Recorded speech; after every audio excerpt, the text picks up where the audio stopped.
Shalom, did you know that studies show that 99% of Orthodox rabbis, Messianics, and Hebrew root leaders doesn't know the biblical definition of sin according to Moses? Unfortunately, studies show that 99% of Messianic leaders and Hebrew root leaders doesn't know the biblical definition of sin according to Moses. They're happy with the verses that they use in the New Testament, but ending with the behavior that they don't know and they really don't care.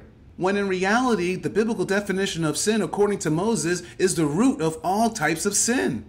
For the 1% of Messianic and Hebrew root leaders that does know what sin according to the New Testament is, this is the verse that they use. 1 John 3:4, King James, whoever commits sin also commits lawlessness, and sin is lawlessness. NIV, everyone who sins breaks the law. In fact, sin is lawlessness.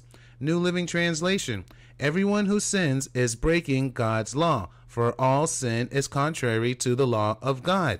English Standard Version, everyone makes a practice of sinning, also practice lawlessness. Sin is lawlessness. The word law in Greek is nomia.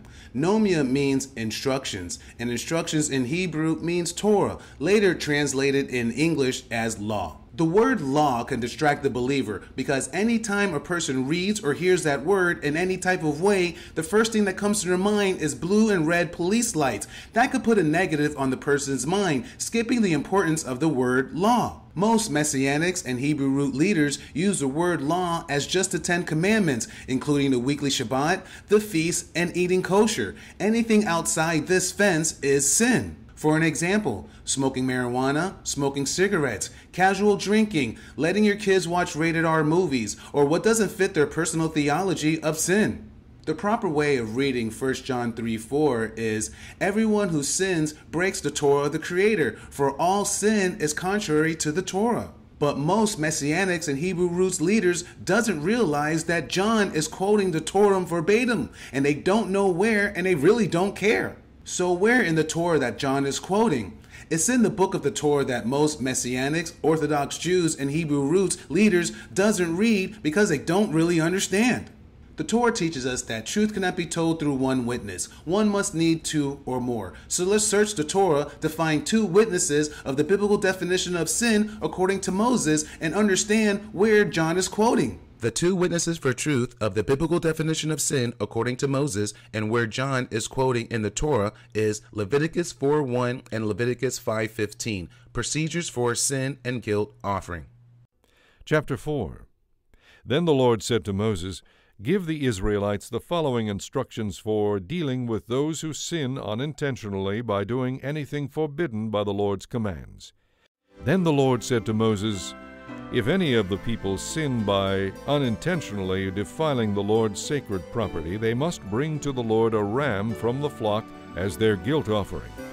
If any of them sin by doing something forbidden by the Lord, even if it is done unintentionally, they will be held responsible. When they become aware of their guilt, they must bring to the priest a ram from the flock as a guilt offering.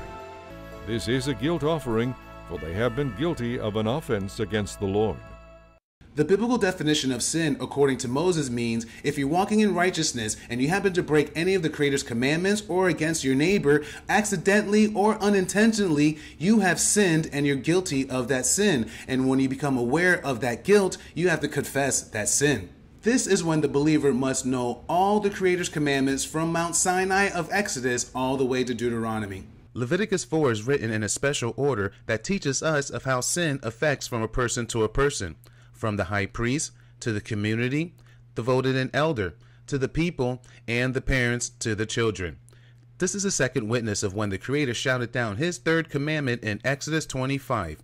I lay down the sins of the parents upon the children, and the whole entire family is affected, even the children in the third and fourth generation, for all those who disobey me. Chapter 4. Then the Lord said to Moses, "Give the Israelites the following instructions for dealing with those who sin unintentionally by doing anything forbidden by the Lord's commands. If the high priest sins, bringing guilt upon the entire community, he must bring to the Lord a young bull with no physical defects. He must present the bull to the Lord at the entrance of the tabernacle. If the entire Israelite community does something forbidden by the Lord, and the matter escapes the community's notice, all the people will be guilty. When they discover their sin, the leaders of the community must bring a young bull for a sin offering and present it at the entrance of the tabernacle. This is a sin offering for the entire community of Israel. If one of Israel's leaders does something forbidden by the Lord his God, he will be guilty even if he sinned unintentionally.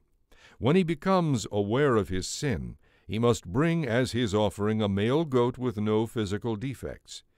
If any of the citizens of Israel do something forbidden by the Lord, they will be guilty even if they sinned unintentionally. When they become aware of their sin, they must bring as their offering a female goat with no physical defects. The Creator holds his priests and kings to the highest standard of behavior and obedience to the Torah.